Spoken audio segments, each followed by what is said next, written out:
تو جنرلی اپنی صحت اچھی رکھو, خوش رہو, رات کو ٹائم پہ سو جایا کرو, صبح جلدی اٹھ جایا کرو, روزے رکھا کرو, نفلی روزے. روزے بہت انسان کو پاورفل بنا دیتا ہے. اور اپنی ڈائٹ میں شوگر کو کیا کرو, ڈاکٹر کہتے ہیں, میں نہیں کہہ رہا, کینسر کے اسپیشلسٹ ڈاکٹر, اور وہ کینسر کے اسپیشلسٹ بھی جو اسپیشلسٹ کو پڑھا رہے ہیں یورپ کے, ان سے میں نے خود سنا ہے, وہ کہتے ہیں سگریٹ سے زیادہ نقصان دہ کیا ہے, شوگر. کمال کی بات ہے, سگریٹ پہ لکھا ہوتا ہے کینسر پیدا کرتی ہے, چینی کے ڈبوں پہ کچھ بھی نہیں لکھا ہوتا.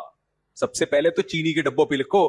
اس ڈاکٹر نے کہا کہ زیادہ کینسر شوگر کی وجہ سے ہو رہا ہے, سگریٹ کی وجہ سے نہیں ہو رہا. اب یہ نہیں کہ سگریٹ بھی شروع کر دو, کہ ہم تو سگریٹ کو زیادہ خطرناک سمجھ رہے تھے تو شوگر زیادہ خطرناک نکلی, چلو سگریٹ پینا. مطلب یہ کہ چینی کیا کرو, کم کرو, ختم کرو. کم کیا, ختم, اڑا دو. میں صرف چائے میں چینی پیتا ہوں بس, یہ نہیں چھوٹ رہی مجھ سے, اور وہ اتنی تھوڑی ہے کہ وہ چلتا ہے یار.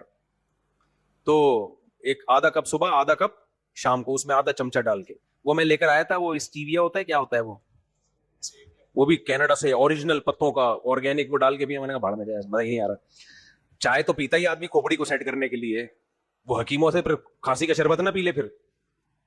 تو وہ اتنی تھوڑی سی ہے, وہ اتنا چلتا ہے. باقی میں چینی نہیں, چینی ہٹا دو اپنی زندگی. میں نے تجربہ کر کے دیکھا ہے, یہ شربتیں جو لوگ چینی کے پی رہے ہوتے ہیں, کیسے ٹول ہو جاتا ہے دماغ یار. ادھر شربت پیا, ادھر دماغ کام کرنا چھوڑ دیا. شربت تو میرا خیال ہے 25-30 سال ہو گئے ہوں گے میں نے نہیں پیا ہوگا, اللہ ماشاء اللہ شاید کسی نے زبردستی. 30 سال بچپن سے نہیں پی رہا میں شربت. حالانکہ اس وقت لوگوں میں اویئرنیس تھی. میں کیوں نہیں پیتا تھا, کیونکہ میں نے دیکھا کہ رمضان میں جس دن ہم نے شربت پیا ہے, چاہے وہ روح افزا ہو, چاہے وہ نورس ہو, چینی ڈال کے, اس دن سستی بہت ہوتی ہے. تو اللہ نے میری کھوپڑی میں یہ بات ڈال دی, یار ایسی چیز پینا جسے پی کے آدمی ایکٹیو ہونے کے بجائے ٹون ہو جائے, تو اس کے لیے میڈیکل رپورٹ کی ضرورت بولو نہیں. اسی وقت سے اللہ نے یہ بات سمجھا دی, یار یہ پینے کی چیز نہیں. تو اس وقت سے نہیں پی رہا میں. اب جا کے ہی تو تحقیقات ہو رہی ہیں کہ چینی یہ کرتی ہے, وہ کرتی ہے, بیڑا غرق کرتی ہے. تو اگر آپ چاہتے ہو اسٹرانگ رہو, پاورفل رہو, رات کو جلدی سو جاؤ, صبح جلدی اٹھ جاؤ, چینی کو اپنی زندگی سے, نیچرل میٹھا کھاؤ, آم کھاؤ, سیب کھاؤ, اور جوس بھی پھلوں کے, جوس صرف چقندر کا, وہ بھی تھوڑا سا, کیونکہ چقندر میں بھی شوگر بہت ہوتی ہے. اچھا, لوگ یہ کہتے ہیں میں تو پہلے ہی دبلا پتلا ہوں, میں اگر میٹھا کھاؤں گا تو موٹا ہو جاؤں گا نا, میرا تو ویسے ہی ویٹ کم ہے. نہ میٹھا کھا کے جو موٹا ہوتا ہے وہ اچھا والا موٹا نہیں ہوتا.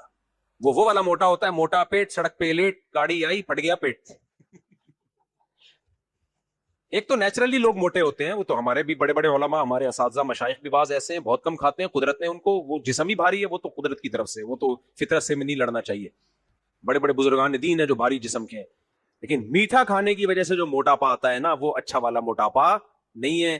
اس لیے آپ کتنے ہی باریک ہو, اگر موٹا ہونا چاہتے ہو تو لڈو گلاب جامن کھا کے موٹا مت ہو. موٹے تو ہو جاؤ گے لیکن لڈو جیسے ہی ہوگے. پھر وہ گلاب جامن کو یوں پچکاؤ کیا ہو جاتا ہے. تو وہ والا موٹاپا ہونا چاہیے جو صحت کے لیے اچھا ہے. وہ پروٹین, جم جا کے ہو موٹے خوب. اچھا, ایک گڑبڑ یہ بھی کرتے ہیں باریک لوگ, کیونکہ میں نے وہ باریک زمانہ دیکھا ہے, میں بھی بہت باریک تھا. 2013 تک میں اتنا باریک تھا کہ اللہ کی پناہ. تو اب کیا ہے, ہمارے تجربوں سے فائدہ اٹھاؤ آپ. ہمیں کوئی صحیح گائیڈ کرنے والا نہیں تھا نا. تو جو بہت باریک ہوتے ہیں نا, وہ پتہ کیا کرتے ہیں, وہ کہتے ہیں کہ چلو میٹھا نہیں زیادہ کھانا, ہم نے پروٹین لینا ہے اور ہم نے اچھی خوراک کھانی. وہ اچھی خوراک کھانا شروع کر دیتے ہیں, وہ نہیں لگے گی باڈی کو. مثال کے طور پر سب سے بہترین پروٹین انڈے میں ہوتی ہے کہ نہیں ہوتی؟ بہت فائدہ مند ہے انڈا. غریب آدمی کے لیے انڈے سے بہتر کوئی چیز, امیر کے لیے بھی, غریب کے لیے بھی. غریب اس لیے کہہ رہا ہوں کہ سستا ہے. وہ کچھ بھی گوشت موش کھانے کو نہیں ہے نا, انڈے کھایا کرو. لیکن اب آپ نے سن لیا کہ انڈے کھانے چاہیے, صبح 6 انڈے کھا لیا آپ نے, پڑے ہوئے ہوگے مرے ہوئے, جگر میں اتنی گرمی ہو جائے گی. ہماری باڈی کو ورزش کرنے کے بعد یہ جو ہم کھاتے ہیں نا, اس کو ایکسرسائز کر کے باڈی کی ریکوائرمنٹ بڑھانی پڑتی ہے ہمیں. پہلے باڈی میں اسپیس پیدا کرو. دیکھو, ایک تھیلے میں 1 کلو آٹے کی جگہ ہے, آپ اس میں 2 کلو ڈال سکتے ہو؟ نہیں. ایک صورت میں ڈال سکتے ہو, اسپیس بڑھا دو. اب بعض بیگ ایسے ہوتے ہیں ان میں زپ لگی ہوئی ہوتی ہے, زپ کھولو گے اس کی اسپیس کیا ہوگی, بڑھ جائے گی. اسپیس بڑھ جائے گی, اب آپ اس میں 2 کلو آٹا ڈال دو. سفر پہ ہم جب جاتے ہیں, بیگ ایسا ہوتا ہے کہ چھوٹا بھی ہو سکتا ہے, زپ یوں کی تو تھوڑا بڑا ہو جائے گا. تو جتنے بھی آپ باریک ہو نا, آپ کہہ سکتے ہو میرے پاس تو اسپیس ہی بہت کم ہے. نہ قدرت نے ہمیں ایک زپ دی ہے ورزش کی.